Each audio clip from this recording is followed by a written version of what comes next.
I just want to start off by saying I love the Griege faction in the game. It's a lot of fun to play. They're a very unique approach to gameplay, promoting, but is it worth $25? I've played them, I can comfortably say, with or against easily 30 plus times. For those looking for the quick answer, this expansion, for my rating from 1 to 3, 3 being a must get, 1 being pass, 2 being decide on your own, I'll give this a 3. I think it's a must have for anybody who loves Cloudspire. If you want to learn more about why and about the expansion, stick around. And if not, go get it. It's worth it. But first, you should probably get the Uprising. If you want to know why, check out that review. The Griege faction comes with, like all other factions in Cloudspire, with a solo and a cooperative scenario book you can go through. This is great for learning factions. You get to learn the mechanics, how they work. It's also great for replayability. I really like the fact that each faction has this book that comes with it. This faction is known as the bug faction in the game. They have some very unique traits that make them enjoyable for me to play. And we're going to go over some of them really quick. I'm going to focus more kind of like how they play, not so much what it comes with, as you can see in the video what it comes with. Some of the unique traits about them, as mentioned, now they're the only factions that can start a round with minions on the board if you build the spires before the round starts. This is great for investing into spire strategy. You can put larva minions all over the board, and when the round starts, they're already on the map. Also, when this larva minions die, it allows you to drop toxic puddle, and it stays on the board for the rest of the round, doing 1 damage to any unit that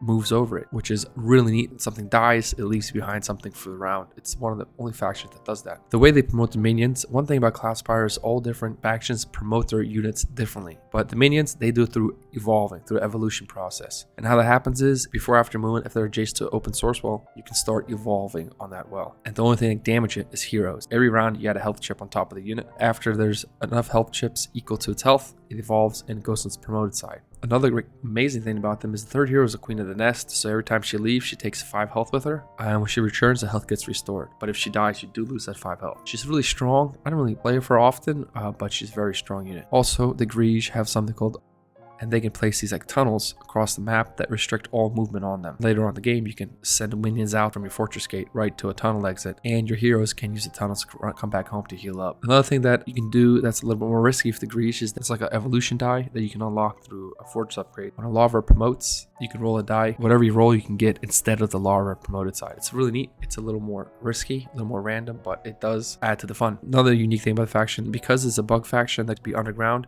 can't build spires on the fortress, so they don't have really good defense to start off with. But as a whole, Griege is a great addition to Cloudspire game. It's not like this expansion adds different things. It just adds a faction that plays differently. It's not like Portal Seekers or the Uprising where you actually add more market chips and so forth. When it comes to playing, it provides all the things you want. If you're looking to purchase a faction, like I said, I would recommend first getting the Uprising because of the market options. And from there, I think this should be your next faction to purchase if you're just looking at which factions do I buy. Thanks for watching. Hope this helps you guys out and make a decision on the expansions based on my biased reviews.